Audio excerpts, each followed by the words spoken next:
Y venían con AK, armas de guerra, M16, pistola 32, o sea, todo tipo de armas. Y nosotros la única arma que teníamos aquí era Jesucristo y algunas pieles, algunos morteros. Ahí le pegan un tiro en la parte del abdomen, al lado del hígado, en la parte derecha. Eso parece que lo obliga que al golpe él enrollarse hacia abajo y le pegan el otro tiro en la cabeza. Y ese es el que lo mata. Los hijos están apareciendo quemados, torturados, golpeados y muchas veces después de muchos días de reclamo llaman a las madres a retirar los cadáveres en las instituciones oficiales que debieron dar información desde el primer día. Nuevamente, la querida Nicaragua está al rojo vivo, está en candela y no precisamente candela de volcán. Tenemos con nosotros a Félix Maradiaga, con nosotros esta noche, director del Instituto de Estudios Estratégicos y Políticas Públicas de Nicaragua. Muchas gracias, licenciado, por estar con nosotros esta noche. Gracias por la invitación. Y Débora Centeno, activista comunitaria nicaragüense, siempre muy activa, con el amor por delante en su país, hacia su país. Es un gusto compartir esta mesa y con toda tu audiencia nuevamente. Gracias, Débora. Licenciado Maradiaga, evidentemente, ¿cuál es la situación? Para la comunidad internacional fue hasta cierto punto una sorpresa que se produjeran tales niveles de violencia, la respuesta del gobierno a protestas cívicas en las calles. ¿Por qué esta respuesta tan terrible que lleva al país al borde de enfrentamientos de guerra civil? Solo se puede explicar como una situación de terrorismo de Estado, un genocidio que es provocado por una pareja en el poder que está totalmente obsesionada y que no acepta de que la población se levantó contra ellos y se han querido inventar el hecho de que se ha tratado de dar lo que llaman un golpe suave o de que hay instigadores, pero realmente es simple y sencillamente un partido político familiar apegado al poder que ha respondido con niveles de violencia nunca antes vistos en la historia de América Latina, porque nunca se han visto tantos muertos en tan poco tiempo para un país del tamaño de Nicaragua. Débora, evidentemente que hay, como dice el licenciado, una obsesión por el poder, pero con ese quehacer político de Ortega, con su experiencia en el manejo del Estado y de la política, entregó en el 90, cuando ganó doña Violeta, no vamos a hacer una recapitulación de los errores que cometió la misma oposición para modificar la Constitución y que volviera Ortega, pero ¿cuál es la obsesión? ¿Es capaz de llevar al país a un holocausto con tal de no entregar? Totalmente, está enajenado. Primero, los compromisos que ellos tienen. Recordemos que este es un Estado botín, entonces es un gobierno mafioso. Ellos tienen demasiados compromisos, no solamente dentro de Nicaragua. Hay ramificaciones internacionales que los conectan a Venezuela, Maduro. Venezuela, Maduro, grupos irregulares, etcétera. O sea, ellos tienen una papa caliente dentro de ellos mismos. Entonces ellos, durante muchísimos años, creyeron controlar. Ellos estaban totalmente satisfechos con el tipo de sistema que ellos habían logrado establecer, que era un sistema donde ellos habían creado su propia oposición, habían creado toda una trama para que al exterior, a nivel internacional, vender la imagen de que era un país que estaba en vías de democratización, lo cual ha quedado demostrado que la tiranía no ha cambiado y sigue siendo la misma de los 80. La conferencia episcopal propuso un plan para democratizar el país y para evitar ese baño de sangre.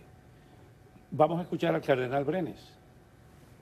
Le hemos entregado la propuesta que recoge los sentimientos de muchos sectores de la sociedad nicaragüense y expresa el anhelo de la misma mayoría de la población.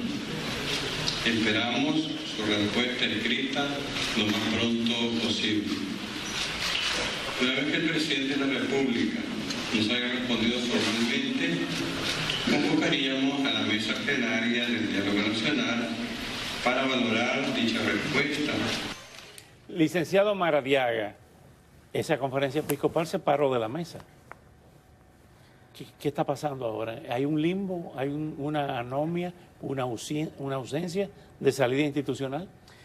Yo creo que una buena parte de la sociedad nicaragüense cuestionaba la mera naturaleza del diálogo desde el inicio, porque se sabe de que hay una actitud hipócrita de parte de Daniel Ortega y Rosario Murillo frente al diálogo. Aprovecharon el impasse del diálogo entre el momento en que llegó la Comisión Interamericana de Derechos Humanos y las otras sesiones para elevar las víctimas de 30 asesinatos cuando empezó la primera sesión a 136 que vamos hasta este momento. Entonces, ciertamente hay enormes cuestionamientos, pero la verdad las cosas es que el país está en una situación muy compleja al haberse desmontado todos los partidos políticos de oposición. Entonces hay un vacío de poder y naturalmente en este momento la Conferencia Episcopal ha tenido que asumir una responsabilidad que en una sociedad más funcional le correspondía a otros actores. Tenemos que darle un voto de confianza a la Conferencia Episcopal, precisamente porque no hay otras salidas en este momento para poder encontrar formas de poder negociar una salida con menos sangre y con menos muertos. Usted está en Washington, en la reunión de la OEA. Se ha criticado que ha habido un doble rasero para criticar a Maduro y el gobierno, a la dictadura de Venezuela, pero no ha sido lo mismo, ¿no? Con el mismo énfasis no se ha tocado el tema de Nicaragua. ¿Por qué? Es una pregunta que le hemos hecho recurrentemente al secretario Almagro en un reciente debate que auspició la Universidad de Harvard, Yale y George Washington, donde me invitaron y pude conversar directamente con el secretario Almagro. Reconocimos su posición valiente con respecto a Venezuela y le interpelamos por ese doble rasero para Nicaragua. Hasta el día de hoy, el secretario Almagro no ha sabido explicar con precisión a qué se debe. Dicen que hay una coyunda con Ortega, ¿es cierto eso? Bueno, son las alegaciones muy fuertes que existen de que en la época de los 80, cuando estaban conformándose los comités de defensa sandinistas, cuando se estaban ellos modificando, mejor dicho, preparando su plataforma de gobierno en los años 80, para llegar al poder, para usurpar el poder, para resquebrajar la institucionalidad, que es lo que ha pasado en Nicaragua en este momento. Tengo entendido que él estaba ahí como parte de los... Pero hubo muchos que estuvieron ahí. Hablamos con Dora María Telles hace un par de semanas, con Sergio Ramírez, que el mejor testimonio es Adiós Muchachos, su gran novela, que retrata todo ese regreso, ¿no? De esa época febril de juventud, errores de juventud le llaman muchos de ellos. Pero ahora, ¿dónde está el tranque? Vamos a hablar aquí, como siempre lo hacemos en este programa, a calzón quitado. Sí. Es inconcebible que los pelas apoyaran a Daniel Ortega y ahora parece que ha habido un rompimiento, que son los grandes empresarios nicaragüenses que fueron despojados durante el primer gobierno sandinista. Después, el caso de Morales Carazo, que fue el vicepresidente, que Daniel Ortega vive en la casa que fue expropiada, que fue robada a Morales Carazo. ¿Qué ha pasado en la sociedad nicaragüense? Que se han mezclado y ahora se separan, ahora hay vinagre y aceite, pero antes hubo espuma y chocolate.